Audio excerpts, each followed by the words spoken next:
even last week, today is the second Sunday of the year. Second Sunday of January. So, palagi natin sila siya, Happy New Year. Pero sa mga anak ng Diyos, palagi pong new. New Year, new day, new life. Palagi po natin dinideclare ang bago. No? At ang katuruan kahapon, iba po sabi, na tayo palaging nagdi-declare ng positive, di po ba? Dahil para yung pag-declare po natin, yun po ay magaganap ayon sa kalooban ng Lord at ayon din po sa ating pag-declare ng positive. Huwag po tayo mag-declare New Year, new perspectives, new life, lahat po bago.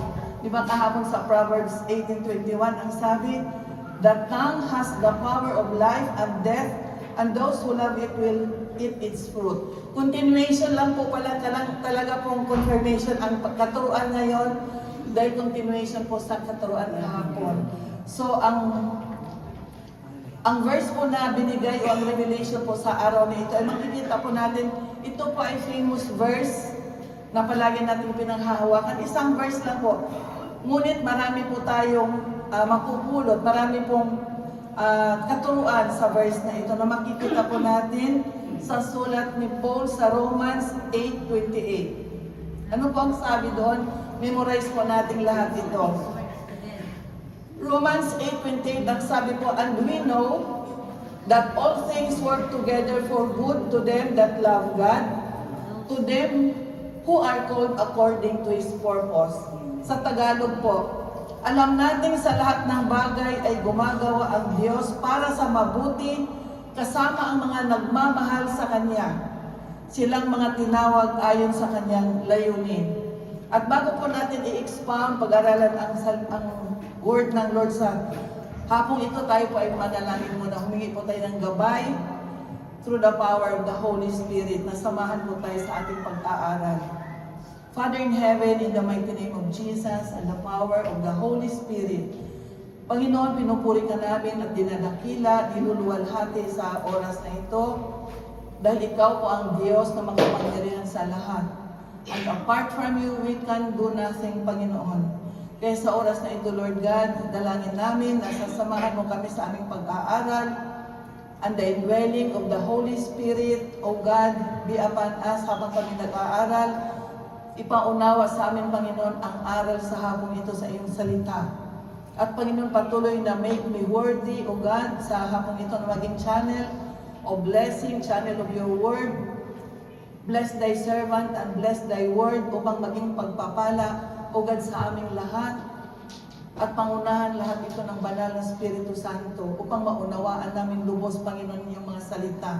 At sa aking mga kapatid, Panginoon, na makikinig, patuloy, Lord God, open their spiritual eyes and ears and heart, O God, and senses, upang, Lord, ang mga salitang mahayag sa hapong ito maging pagpapala, maging kalakasan ng bawat isa. At kami uuwi, Lord God, na may kagalakan, puspos, at daladala namin ang lahat ng klaseng pagpapala sa hapong ito. Thank you, Lord God, and seal all these prayers with the blood of Jesus. And we give you back all the highest praise, glory, and honor, and thanksgiving. In Jesus' mighty name we pray. Amen. Sabi natin kanina na today is the second Sunday of the year. Napaka-importante po na sa buong taon, magtitiwala po tayo at panghawakan natin ang mga salita, the Word of God, at mga pangako ng Diyos. Ano man ang maging sitwasyon natin, maging kalakasan natin ang mga salita ng Diyos. Kaya importante po na may pinahawakan po tayong mga pangako upang maging kalakasan at guide natin sa buong taon sa pagtawid ng 2026. Sa hapon pong ito, we will talk about promise. Pangako sa Tagalog. Romans 8:28 is one of God's promises for us, to us. Kaya ito po ang title. Pinamagatan ko po na God's promises never fail. Sabihin po natin, God's promises never fail. Sa Tagalog, paano ba yun? Ang mga pangako ng Diyos ay hindi. Paano ba yun yung ma-fail? Hindi ko inano sa Tagalog. So, hindi nabibigo. kapag ang Diyos ang nagbigay ng kanyang pangako. So, ang promise po sa English, ang meaning po, it means assurance, declaration that one will do, that a particular thing will happen. Ang tanong, ano bang mas madali? Ang nangangako o ang pinangakuan? Anong mas madali? Di ba? Palaging nangyayari sa tunay nating buhay na may nangangako at ikaw naman ay pinangakuan. Ano ang mas madali o mas may responsibilidad? Ang nangako ay nagbitiw ng salita, nag-declare. Ang pinangakuan ay umaasa sa nangangako. Di po ba? So, ang nangako, mas malaki ang responsibilidad na gawin in action ang kanyang sinalita. At ang umaasa naman sa pangako ay nakasalalay ang pagtitiwala. Di po ba? Kasi pag may nangako po sa atin, tayo po ay nagtitiwala na tuparin niya ang kanyang sinabi. So ang bawat isa ay magagawa lamang po dahil sila po ay may intimate na relationship. Pag wala pong intimate relationship, hindi po magagawa itong ikaw ay mangako at ang isa naman ay umaasa. Dapat po sila ay may legacy. Hindi po pwedeng, halimbawa, Sister Josie dumaan lang sa fermata at may nakita siya, nangako siya na hindi pwedeng pinangakuan niyang pahiramin ng pera, hindi naman niya kilala, di po ba? Dumaan lang siya, nakita niya, hindi pwede yun. Kaya kailangan may intimate relationship. So, isang magandang example ang mga bata. Si Eliana, saan ba? Si Eliana at saka si Nina. Halimbawa, si Sister Joyce, sabi niya, bibilang kita ng bagong shoes. Dahil sa New Year, bagong shoes, bago. At sabi niya dahil may sale, bibilhan kita ng ditatak na sapatos. Sabi niya sa Sunday, kasi after ng service, punta tayo bibili. At si Sister Joyce, sa nulos, anong nangyari? Hindi niya natupad nang umuwi sa bahay. Anong reaction ni Liana? Di ba kukulit? Hanggat hindi siya bibilhan ng sapatos, hindi siya tigilan. O si Nina, pinangakuan ni Sister Nadine, bibilhan ng walkosa, manika o laruan. At dumating Sister Nadine, hindi niya dala. Di po ba ang mga bata kasi inosente talagang kukulitin dahil based po sa mga apo. Pag nangako ka tayo sa ating anak, sa ating apo, kailangan po tuparin. Even sa mga young people, sabihin pag nakatapos ka, pag laurea ka, bibigyan kita ng iPhone 17. Gian, sabi ni Daddy, pag natapos mo ikaw ng Eskwela Superior, bibigyan ka ni Daddy ng iPhone 17. Ngayon, natapos ka. Nagtatapos na. Ngayon, natapos si Gian, talaga nagsikap siya. May pangako si Daddy, iPhone 17. Natapos siya. Ngayon, nung natapos na siya, Daddy, sana yung pangako mo. Di po ba, Gian? Magagalit ka kung di tumupad si Daddy? Kaya ganun po. Kaya ang responsibilidad, mas higit yung nangako. Kasi ang responsibilidad naman ng pinangakuan ay pagtitiwala. Siya ay nagtitiwala na gawin ng daddy niya ang pinangako niya. So, ganun po yung promise. Usually, ang nangyayari kapag ang tao ay nangangako, ito ay napapako. Di po ba? Pero kapag ang Diyos ang nangako, ito ay tinutupad ni Lord. Amen? Ang tao nangangako na tumulong. Maraming pangako. Nangako na nung nangutang siya, bayaran kita next month. Nangako na ang boyfriend pakasalan kita sa December, end of the year. Naku, 3 end of the year na hindi pa rin nag-propose. Kaya, nasira siya sa pangako. Then, marami pang iba na nangangako, no? Maraming pangako na hindi natutupad. Bakit hindi natutupad ng tao ang mga pangako? Dahil ang tao ay mahina. Ang tao ay may limited ang resources. Kung minsan nangangako ka na magbayad halimbawa ng utang, ngunit bago dumating yung pangako mo na next month, nawalan ka ng trabaho kaya hindi mo hawak yung sitwasyon. Kahit gusto mo man magbayad, hindi rin pwede dahil wala kang resources. Kaya ang tao ay may limit, ang tao ay mahina o nagkasakit. So, but God in spiritual, when God promised, He will do it. He is faithful God. At ang sabi niya sa kanyang salita sa Deuteronomy chapter 7 verse 9, ang sabi niya, alalahanin ninyo na si Yahweh ay Diyos na hindi marunong sumira sa pangako. Tapat siya sa lahat ng umiibig at sumusunod sa Kanya. Tapat siya sa lahat ng may kondisyon, yung umiibig at sumusunod. Kaya kung hindi umiibig at hindi sumusunod, may problema. Kaya itong sabi, may kondisyon ko ang Lord. So the promise of God are sure. Sinabi din po niya sa bilang, sa Numbers chapter 23 verse 19, ang Diyos ay di sinungaling na tulad ng tao. Ang isipan niya hindi nagbabago. Ang sinabi niya ay kanyang ginagawa. Ang kanyang pangako ay tinutupad niya. Kaya tandaan po natin itong promise na ito, no? Na ang Diyos ay apat.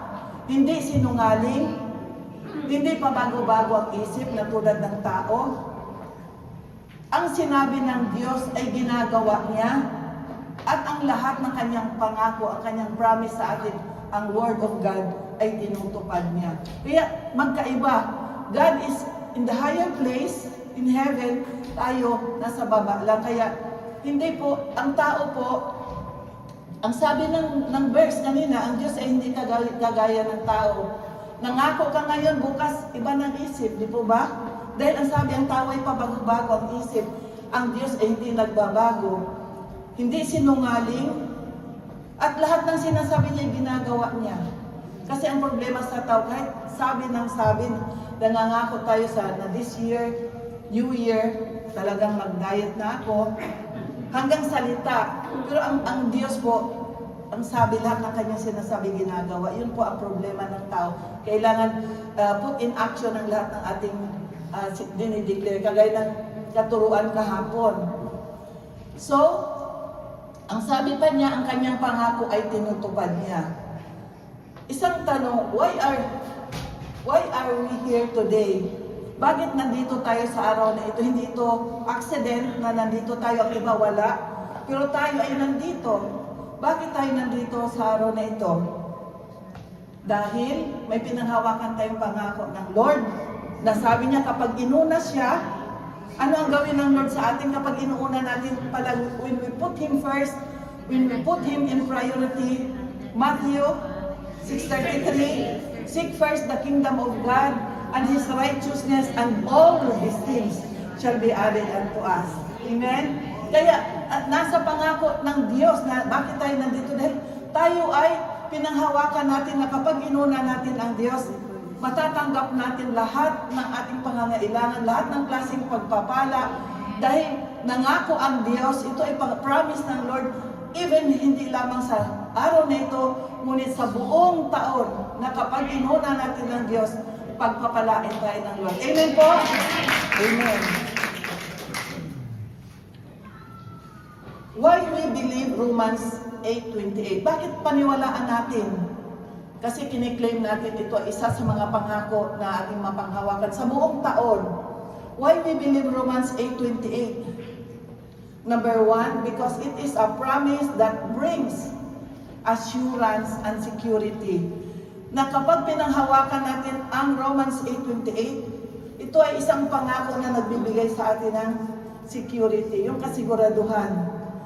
Kasi dineclare ng Lord, pinangako ng Lord, ito ay totoo.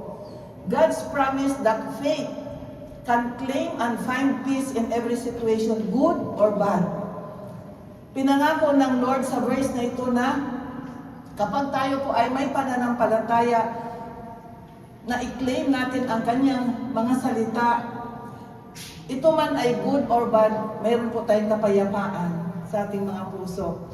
Idadali po ng Panginoon ang kapayapaan, kaya secured po tayo. Ano man ang maging sitwasyon, tranquila lang po tayo, even though kung minsan talagang matitindi ang mga pagsubok.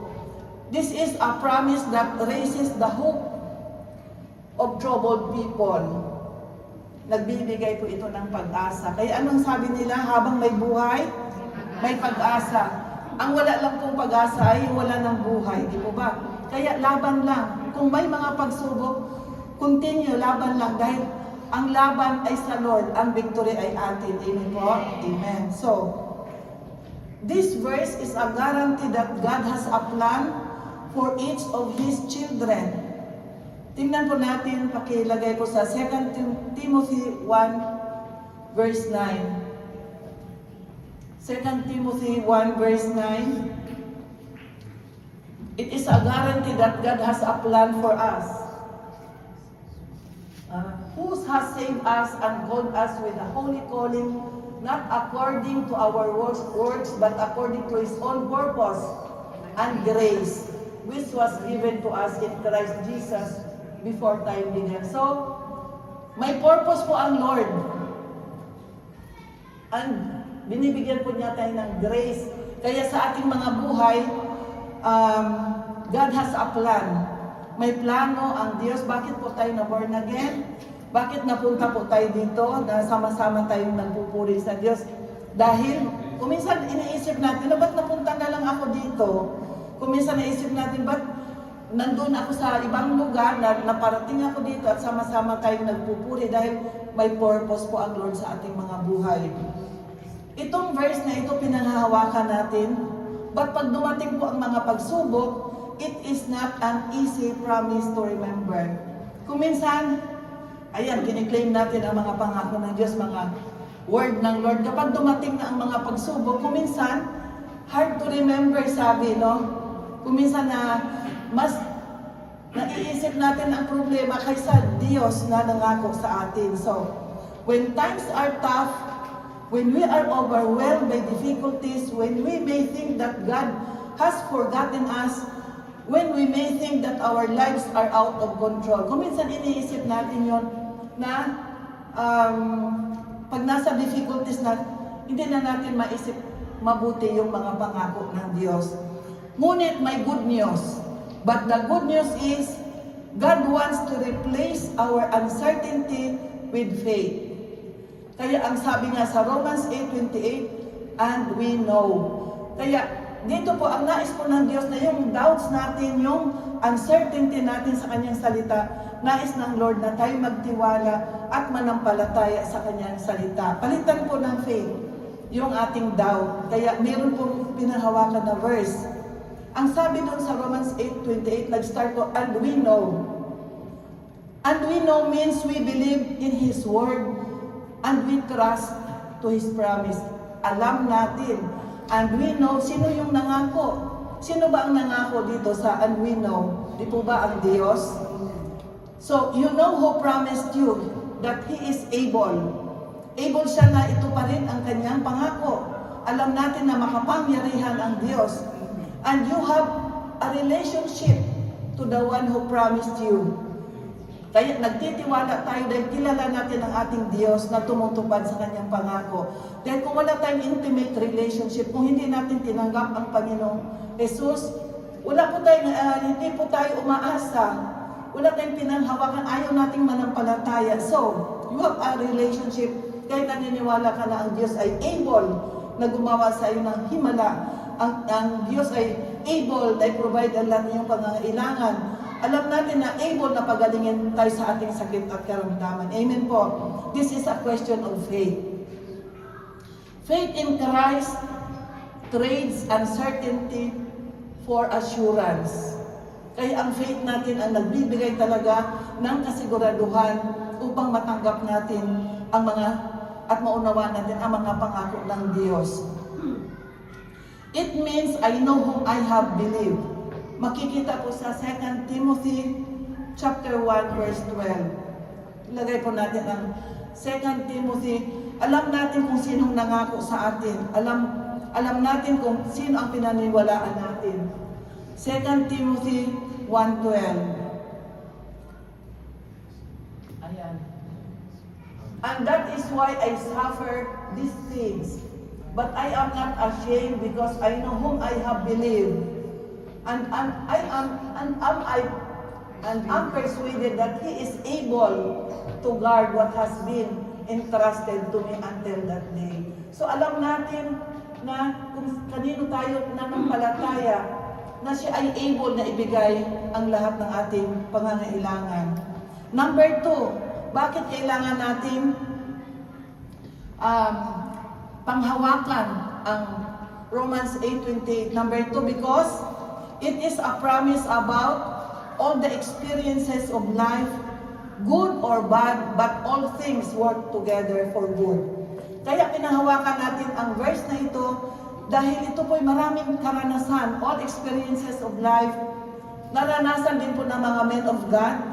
Naranasan din po natin ngayon na nag-uumpisa po sa bad, but it will turn up into good. Talagang mag-uumpisa sa bad dahil nais ng Lord mag-glorify ang kanyang pangalan dahil kikilos siya. Kasi kung good na kaagad, wala nang paano mag-glorify ang Diyos. Kailangan may mangyari mo ng bad, mga testing in life bago ma-transmit o ang tawag, maging mabuti, no? Kaya ganon. So some experiences are hard to bear. Ang mga experience kuminsan sa mga pagsubok, kuminsan ang hirap. Madaling sabihin, malampasan mo yan. Pero pag ikaw ang nasa process, ang hirap. Only grace of the Lord na tulungan tayo ang sustainment ng Lord at ma-overcome po natin. So, we experience things that shake us. Sino pong naka-experience na sinishakening? Tayong lahat, yung akala mo yung lindol na signal number 7. Then, sino po ang naka-experience na sometimes it breaks us? Yung breaks talaga yung parang, kumbaga, yung puso natin ay nahahati sa pagharap sa mga problema. Ang sabi ni Paul sa Romans 8:22, there is groaning and pain associated with this current state of man's existence. And we are not exempted, Christians. We must exercise patience, endurance during the test, and more on faith and trust in God. So ang sabi, there is groaning and pain with this current state of man's existence. And sabi pa, we are not exempted. Sino pong exempted dito? Taas ang kamay sa test ng Lord. Sa mga pagsubok. Sinong walang pagsubok, hindi dumaan sa testing? Kailangan naman may award. Lahat po tayo, even me, lahat po tayo ay nakaranas ng mga pagsubok. Iba't ibang levelo, pero lahat po tayo nakaranas. At ang sabi nito, lahat hindi po tayo exempted. Ikaw man ay born again, hindi ka man born again, tayo po'y lahat nakakaranas ng mga matitinding pagsubok. Mga pagsubok, halimbawa, yung sabi na state of, there is pain. Yung a death of one member of the family. Di po ba? Naranasan natin na nawala yung isang mahal sa buhay. Di ba? Painful. Ang tagal bago, kasi ako naranasan ko nung 18 years old ako, nawala yung mother ko. So, being eldest, talaga, ramdam ang bigat sa pagharap. Lalo na, may dalawang kapatid sila nung nag-aaral pa sa high school. So, but sa grace ng Lord, sa tulong ng Lord, dahan-dahan po na overcome natin ang mga pain. Painful kasi pag nawalan po ng isang mahal sa buhay. So, another is, kung nakaharap ang iyong mahal sa buhay ng serious illness, yung sinabi na siya ay may cancer, or 50-50 ang buhay, di po ba? Tapos pinag-pray natin, tapos nalalampasan din po yung mga ganong sitwasyon. So ito po, idanas ko rin yung serious ang illness nung sinabi. At 3 beses yata ako na-collapse sa amo at doon po palagi akong mataas na presyon. Yun po pala dahil nga po sa may diferensya yung heart. But glory to God sa ating prayers. Narito ako ngayon, nakatayo at naghahayag ng salita ng Lord. Glory to God, glory to God. So ito po yung mga matitinding pagsubok na dumating sa ating buhay. Kapag ang isang member of the family o yung mga mahal natin sa buhay met an accident, di po ba bigla yon at hindi natin inaasahan, yun po ay painful. Or when sa emotional naman po, nagkaroon ng broken family. Kaya yun po ang mga painful na mga testing sa ating buhay. And sa akala natin na Lord, kung kini-question natin ang Lord kung minsan, bakit dumanas ako sa mga ganitong pagsubok? We experience things that we can't understand. Hindi natin maunawaan sa umpisa. Example, bigla kang nawalan ng trabaho. Kaganda ng trabaho mo, talagang malaki ang sweldo at bigla na lang sinabi na wala ng pampasweldo ang amo. Paano harapin yung bigla? Buti sana kung naabiso, no? Or, ito po isa sa mga plano natin na hindi natutupad, no? Loss of job, or mga experience, iba-iba pa, na mga pabigla-biglang, mga paghadlang o mga problemang dumating. So, experiences that God brings good out of that difficult circumstance. Bakit po ikaw nagkasakit? O isang, halimbawa, bakit nagbigla kang nagkasakit? Yun po pala dahil ikaw ay nakita ng Lord stress na masyado, wala ka ng pahinga, walang palaging nag-overtime. Yun pala, nais lang ng Lord na ikaw ay magmalatiya ng 1 week. Nais ng Lord na ipahinga ka, kaya inalaw ng Lord yun. Kaya yung sabi mo, bakit hindi bigla ako nagkasakit? Ano naman, may malatiya, di po ba? May bayad naman yun. So nagkasakit ka dahil out of that sickness, ang good, maparest po tayo. Yun po ang nais ng Lord. Bakit ako biglang nawalan ng trabaho? Kung minsan itatanong natin sa Lord, nawalan ako ng trabaho dahil may plano pala ang Diyos ka na kung hindi mo iwanan ang dati mong trabaho, nawalan ka ng trabaho, yun pala may nakalaan ng mas better, mas best na piniprepare na ng Lord. Ma-promote po pala tayo, kaya kailangan na hindi natin naunawaan ang mga pangyayari, pero as we trust God, alam natin na out of bad things, darating po ang good things. Kaya pangako po ng Lord yan sa Romans 8:29. So the enemy intended it to bad. Ang kaaway walang ginawa kundi bad lahat ang gusto niya sa ating mga buhay. But God turned it into good. Yun po ang good news. And trials will become blessing. Sabihin mo sa iyong katabi, the enemy intended it to bad. But God turned it into good. Claim natin yung salita ng Lord. Amen po, amen. So, the enemy intended it to bad. Lahat ng bad gusto ng kaaway para sa pero ito turn po, ito twist po yun ng God into good. Maging blessing po yan. So, the example of the great men of God, marami pong great men of God na maraming karanasan na ang mga bad things naging good things. Isa po doon, the life of Joseph. Alam po natin yung buhay ni Jose. Alam natin lahat yung kanyang storya. Ano ko lang, yung summary, hindi ko na i-detail. Di po ba si Joseph ay anak ni Jacob and Rachel? Yan si Rachel. Hindi po si Rachel. Dahil siya po ay, si Jose po ay may kapatid na si Benjamin, at yung iba pong mga kapatid niya na 10 ay sa unang asawa ni Jacob. Mas mahal ni Jacob si Jose kaysa ibang mga kapatid dahil siya ay pinanganak na matanda na. Yun nga, isummarize ko lang po at version ko ito. Ginawa po ng ama ng damit si Jose at na may mahaba, na may manggas. Kaya dinamdam ito ng ibang kapatid. Di po ba kung minsan tayo nagsiselos din po na yung atensyon ng ama sa sa bunso, no? Kaya yun po ang naisip ng kanyang mga kapatid na favorite si Jose. So yung mga kapatid na 10 kapatid, lalong nagalit nung nanaginip po si Joseph na ang trigo na binigkis nila, ang kanya ang nag-remain na nakatayo at lahat po ng binigkis ng mga kapatid ay yumuko.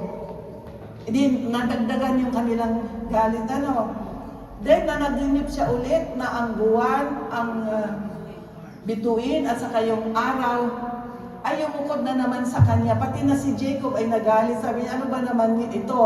Na kaming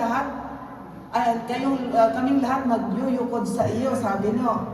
So, naisip ng magkakapatid nung sila ay nagpastol. Dahil sa kanilang galit, nagkaisa sila napatayin. Si Jose, di po ba ganun yung kwento? At ihulog nila sa balon na walang tubig. Ito po ay makikita sa Genesis 37. Hinulog nga nila at yung isang kapatid nila gustong iligtas, si Ruben. Hindi yung si Ruben na sa likod. Gusto silang iligtas. Ang mga pangalan kasi nila, Ngunit gusto niya iligtas, sabi niya, pwede nating ihulog, wag lang patayin. Hanggang sa naisip nilang ipagbili yung samantalahina at umuwi sa ama na nagdala sila ng animals, yung dugo ng animals, para ipakita doon na yung damit ni Jose, kunwari patay na siya. So, ganun ang naranasan ni Joseph. Ano kayang sakit, no? Na mismong kapatid mo ni-reject ka. That is painful. Na ipinagbili siya sa mga Ismailita dahil sa nagselos ang mga kapatid sa kanya at sa kanyang panaginip. So there is rejection. Hindi lang ito ang naranasan ni Joseph, naging slave kasi binenta po siya sa isang high-ranking official of Pharaon at naging alipin siya doon. At hindi po nagtapos doon. Nagustuhan siya ng asawa ng Pharaon at gumawa ng lahat ng paraan para mapagbintangan. Pinagbintangan siya ng asawa ni Potiphar na nais siyang pagsamantalahan. Ibig sabihin, inaccuse siya. Karami ng mga pangit na nangyari sa buhay ni Diyos. Siya ay naging nireject, naging slave, inaccused. Then dahil sa nangyari yun, binilanggo. At habang nasa bilangguan, nakamit niya ni-interpret niya yung dream ng dalawang kasama niya sa bilangguan, na yun po ang dahilan nung nanaginip ang Pharaon na siya po ang nag-interpret. So kasi meron siyang gift of interpretation ng dream. So, ang dream po ng Pharaon ay about, alam natin yung 7 matatabang baka at ang 7 uhay na matatabang butil at 7 payat na baka at 7 uhay na payat. Yun po ang dream ng Pharaon. So, madaling sabi po, pinapunta nila si Joseph at pina-interpret yung dream. It means na 7 taon na sagana at 7 taon na tagutom. At yung advice po ni Joseph ay sinunod ng Pharaoh at ginawa pa nga siyang gobernador. So, ibig sabihin siya po ay na-promote dahil po doon sa ginawa niya. At nangyari nga yung panaginip niya, nagkaroon ng tagutom sa lugar ni Jacob sa kanyang mga kapatid at pamilya ni Jose at nabalitaan nila na may pagkain sa Egypt. Madaling sabi, pinapunta sila ni Jacob sa Egypt. At nakilala ni Jose ang kanyang mga kapatid. Ngunit hindi sila namukhaan. Sinubok niya dahil naalala niya ang kanyang dream at saka yung ginawa sa kanya. So, sinubok niya ang kanyang mga kapatid at dahil pinagbintangan sila na spy, kailangan dalhin nila ang kapatid na bunso na naiwan sa ama upang, kasi binilanggo nila si Simeon, yung isang kapatid nila, para pag uwi nila doon, ang sabi, sinubok sila na kunin si Benjamin, kung hindi na nila ipapakawalan si Simeon, yung isang nilang kapatid. So, madaling sabi sila bumalik sa Egypt, pinaghanda ng salo-salo ni Jose, at sila'y sinubukan na namang muli. Dahil si Benjamin po kasama na nila, at nung umuwi sila, nilagyan yung sako ng kanyang kopa ni Joseph para i-test sila. At sabi, hinabol sila, hindi ninyo madadala si Benjamin dahil kinuha niya yung kopa, maiwan siya at kayong lahat ay umuwi. nagmamakaawa sila na hindi sila uuwi sa ama kung hindi nila kasama yung bunsong kapatid na si Benjamin. At baka ito'y kakamatay ng kanilang ama. At kinuwento po nila yung nangyari kay Joseph na ang sabi nawala na yung aming kapatid, namatay yung aming kapatid. Pero hindi naman namatay dahil silang may gawa. Kinuwento nila kay Joseph, hindi alam nila si Joseph po pala yun. Kaya nagdalamhati ang aming ama at doon po na-touch po si Joseph. Madaling sabihin po ang shortcut ng story ni Joseph. So, nahabag si Jose, even though na masakit yung ginawa sa kanya dahil nga nag-repent. Nag-repent po ang kanyang mga kapatid at mahal na mahal nila yung ama nila, si Jacob. At ayaw nilang umuwi hanggat hindi dala ang kanilang kapatid. So, madaling sabi, pinatawad ni Joseph ang kanyang mga kapatid at nagpakilala si Jose sa mga kapatid at siya naging pagpapala sa kanyang pamilya lalo't panahon ng tagutom. Kinuha din po niya ang kanyang buong pamilya, pati ang kanyang father. So, ito po ang sabi ni Joseph sa Genesis 45:5. Ngunit huwag ninyong ikakalungkot ang nangyari. Huwag ninyong sisihin ang inyong sarili sa ginawa ninyo sa akin. Ang Diyos ang nagpadala sa akin dito upang iligtas ang inyong buhay. Ibig sabihin, nangyari lahat ng klaseng pagsubok dahil may plano ang Diyos. His trials turned into blessing sa buong pamilya. Sabi sa Genesis 50:20, masama nga ang inyong ginawa sa akin, subalit pinahintulot iyon ng Diyos para sa kabutihan at dahil doon naligtas ang marami. So God allowed bad things to happen and turn it into good and become a blessing. Amen po? Kaya yung sa naranasan niyang accusation, binilanggo, anong tawag yun, yung marami siyang inaccuse, rejection, pinagbintangan, binilanggo, at dami niyang naranasan because God has a purpose sa kanyang buhay. Yun po pala siya ang naging gobernador at pangalawa sa Paraon. Kaya, ibig sabihin, there is promotion. Example din po sa buhay ni Job, pero hindi ko na i-detail kasi mahaba. Di po ba he lost everything, si Job? Alam natin ang kanyang storya. But he is firm with his faith in the midst of suffering, and God doubled his loss and blessed his life. So lahat ng pagsubok po ni Job, it turned again into a blessing. Amen po? Another is sa buhay po ni Saul. Salamat po, sis. Another is sa buhay po ni Paul. He is a persecutor of Christians, but he became the apostle of the Gentiles, preacher of the good news of salvation. So from Saul to Paul, makikita po natin sa Acts 9, chapter 9, verse 1 to 19, kung paano siya na-convert. His conversion on the road to Damascus, a persecutor of Christians, transformed completely by Jesus to spread the good news of salvation. Ibig pong sabihin, isang kriminal, kapag ang Diyos po ang kumilos, isang ignap, mabago ang sitwasyon. Amen po? Kaya i-claim po natin na sa taong ito, makaranas man tayo ng mga iba't ibang pagsubok. Kapag nais ng Diyos, kapag kalooban ng Diyos, He will twist it into blessing. Amen.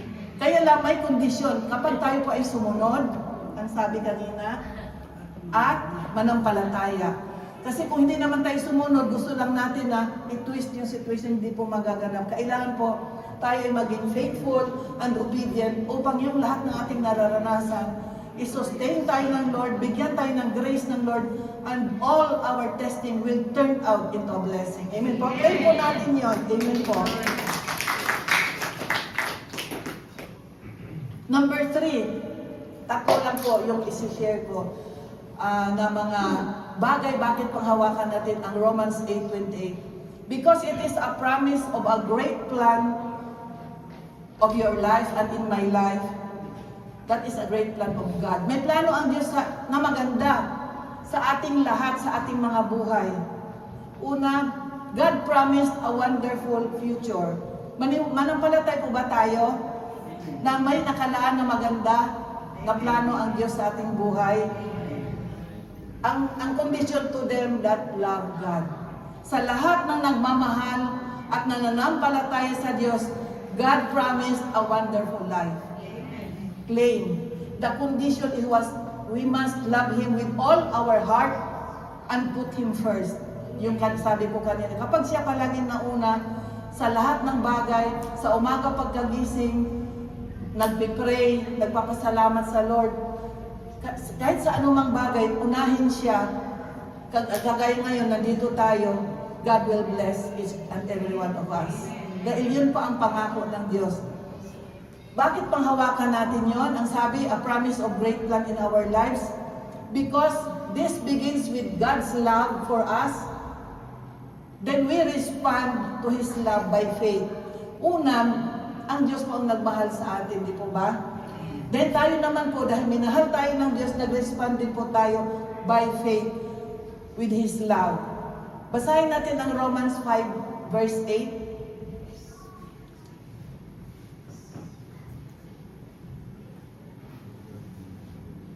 Datapwat ipinagtagubilin ng Diyos ang kanyang pag-ibig sa atin, na nang tayo'y mga makasalanan pa, si Kristo ay namatay dahil sa atin. Amen. Ganun tayo ka, mahal ng Diyos. Tayo makasalanan pa, pero siya po ay nagpakamatay para tayo po iligtas. Then, we love Him because we love Him because He first loved us. 1 John 4:19. This is the demonstration of God's love to us. 1 John chapter 4 verse 19. Una, minahal tayo ng Diyos, kaya tayo ay nakaka-respond ng pagmamahal din sa Kanya dahil siya ang unang nagmahal sa atin. 1 John 4:19. Tayo ay nagsisiibig sapagkat siya ay unang umibig sa atin. Amen po? Amen. So God works out His plan for His children. He rewards sufferers beyond their expectation. Sa lahat ng mga may mga trials, may mga pagsubok, nalalampasan natin dahil sa Kanyang grace, dahil sinustain niya tayo, and He will bless us beyond our expectation. Hindi natin ina-expect bigla na lang dumating mga pagpapala. Amen po? Pero una, may process. Mauna palagi ang pagsubok.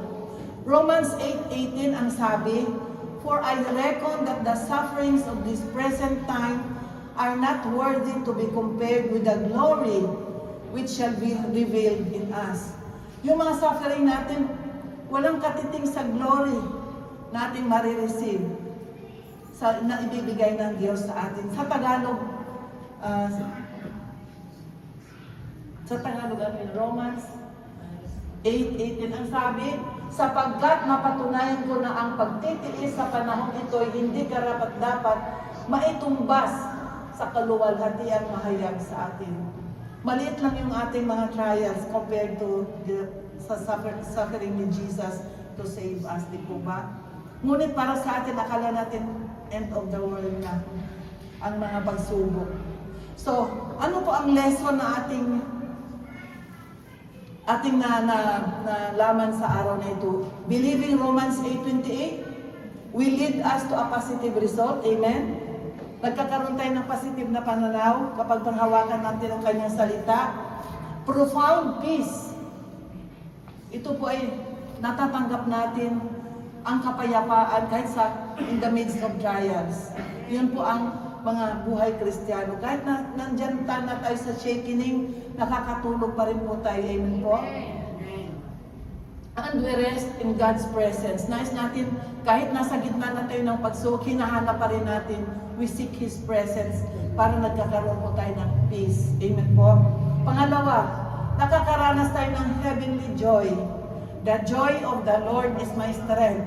Kaya kapag kasama natin ang ating mga kapatiran sa gawain, even though marami tayong pagsubok, kapag nandito tayo, united tayo, lumalakas tayo, uwi tayo na pinalakas ng Lord. Pumasok tayo dyan, gutay-gutay, nanghihina, ginuguyod na lang yung katawan. Pagpasok niyan Saturday or Sunday, uuwi po tayo na malakas, pinagpala ng Lord. Glory to God. Dahil po sa kanyang mga salita, sa kanyang mga pangako, kaya tayo ay lumalakas. Then, ang mga pangako ng Diyos, believing Romans 8:28, nagbibigay po ng strength. Yung sabi ko na tayo pumapasok ng hihina, strength to overcome trials, strength na harapin na naman po ang mga pagsubok. So, believing Romans 8:28, binibigyan tayo ng faithful mind to focus on God's promises. Nakatutok po tayo sa mga pangako ng Diyos, hindi po sa kaliwa at kanan sa mga circumstance ng ating buhay. Kaya tumutok po tayo sa kanyang mga pangako. Marami pong pangako ang Diyos, magbasa po tayo ng Bible at tayo po ay lalakas sa kanyang mga pangako. So, number 5, it gives confidence and wisdom. Tayo po ay confident na lahat ng pinangako ng Diyos ay natutupad sa ating mga buhay. At last, number 6, ang lesson po, it gives us a fruitful and blessed life. Kung palagi yung sabi ka, kung positive palagi ang ating declaration, kahit negative na ang situation, it will turn to positive. Kung minsan kasi sabi mo, ay, magkakaroon ako na, wala ka ng pera ha, sa araw na yon. Ay, wala na akong pera, talagang wala na. Ay, wala na talaga. Pero pag sinabi mo, ay, darating. May pagpapalang darating. Diba sabi palagi sa mo na pastor yung bigasan, tumutunog na yun, wala na, awanan. Pero parating, sabi niyo, ay, parating na yung isang sakong bigas at magbi-miracle ang Lord dahil nga po sa declaration. Ang sabi nga kahapon na ang declaration ng ating salitang dinideclare palaging positive. Kahit negative na yung situation, positive pa rin. Nilalagnat na wala akong lagnat. Wala talaga. Maya niya, wala ka ng lagnat. Dinideclare mo naman. At nanghihina ka. Ako'y lalakas. Lalabas ako ng bahay na malakas. Ganun po ang ating declaration. So, summary, remember God's promise in Romans 8:28. Yung kanina yung binanggit kong tatlo is a promise that brings assurance and security. Number 2, ito yung summary na ating pinag-aralan. Number 2, it is a promise that all things work together for good. Basta ulitin natin, all things work together for good. Number 3, it is a promise of a great plan in our lives that the best is yet to come. Sabihin po natin, the best is yet to come. Parating ang best sa ating mga buhay. For the year 2026, huwag ma-discourage yung nakakaranas ng mga ligligan, shaking, ano pa yung breaking. Huwag ma-discourage kasi ang pangako ng Diyos, ang sabi ng Lord, the best is yet to come. May process. Hindi po pwedeng instant na masolve ang mga problema. Ngunit harapin natin dahil kasama natin ang Diyos at tayo po ay mabibless. Tayo po ay magtagumpay. Amen po? So, God's promises will never fail because He is God of yesterday, today, and tomorrow, and forever. Kaya kung ano man ang nangyari, kagaya sa buhay ni Jose, na kinuwento ko kanina, makita natin sa Bible, alam natin lahat.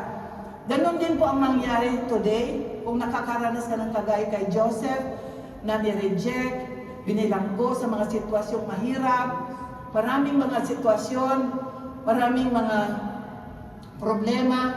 But God is the same yesterday, today, and forever. Kaya walang pagbabago. Kung kumilos ang Diyos noon, kikilos ang Diyos ngayon, at kikilos hang even bukas and forever. Amen po. Ang sabi ng Isaiah 55:11, so is my word that goes out of my mouth, it will not return empty, but will accomplish what I desire and achieve the purpose for which I sent it.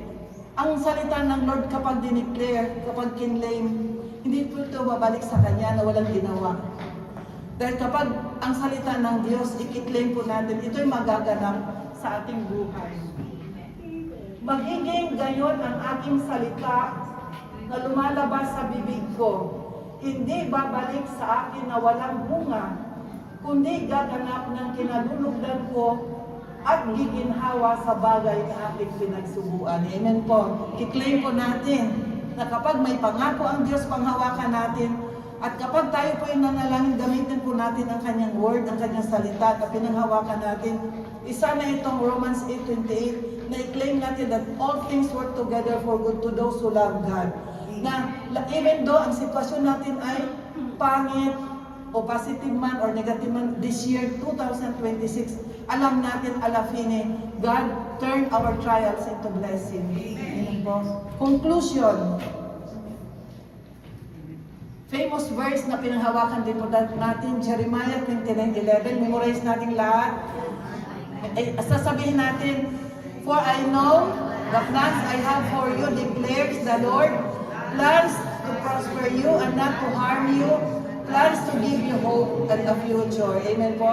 Napakaganda po ang pangako ng Diyos. Kung minsan, dahil sa marami tayong hinaharap na problema, hindi man lang natin naalala yung mga magagandang pangako ng Diyos na ito po ay mag-turn sa atin ang trials into blessing. Challenge. Ito po ay self-evaluation. Bawat isa na nakakaranas ng mga pagsubok. So, deep in your heart, naranasan mo bang nasaktan? Tayong lahat? Tayong lahat po na overwhelmed by difficulties and problems. Naranasan natin in difficulties, time of difficulties. Amen. We feel sometimes insecure or sometimes may takot tayo kung anong future meron tayo. Amen. Lalo higit, naisip natin lalo na sa mga balita, yung mga gwera, mga ano, pero we entrust everything to God. Naranasan ba natin minsan ni-reject din ng ating mahal sa buhay? Na tayo po ay na-reject ng ating mga friends? Hindi na tayo friends, sabi, no? Dahil ikaw ay may ibang friends na, dahil mga born again na yung friends natin. Kaya, ni-reject ka na, hindi na kita friend. Just like Joseph, di po ba, ni-reject siya ng kanyang mismong mga kapatid. Naranasan ba natin pinagbintangan ng isang bagay na hindi natin ginawa? Naranasan natin lahat na kung minsan, pinag-isipan tayo ng pangit kung hindi naman natin nagawa. Di po ba? Kagaya ng kay Joseph. Naranasan din po natin na nabilanggo sa isang difficult situation na akala natin wala ng lunas, wala ng solusyon, di po ba? Akala natin wala ng solusyon ang mga problema. Kaya parang nabilanggo tayo sa isang situation that we almost want to give up.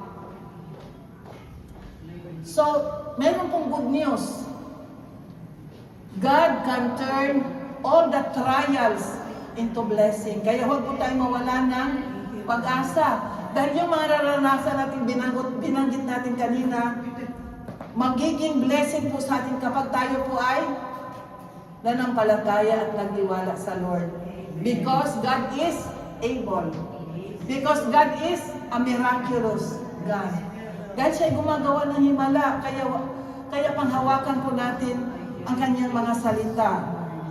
Ang sabi ng Isaiah 41:10, God promised that we will not fear of what future brings. Kasi kung minsan yun po ang worries natin yung about sa future. No? Sabi doon sa Isaiah 41:10, memorize din po natin ito.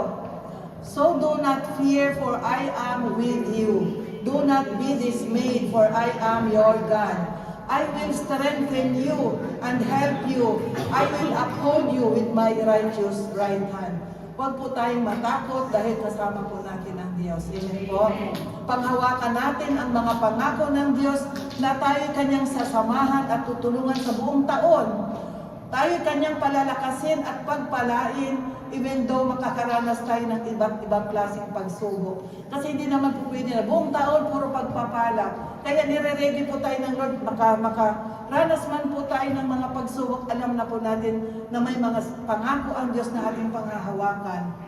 Ang sabi nga sa Romans 8:31, if God is with us, who can be against us? Kasi kung minsan ang paningin natin sa Lord, maliit. Mas malaki yung problema.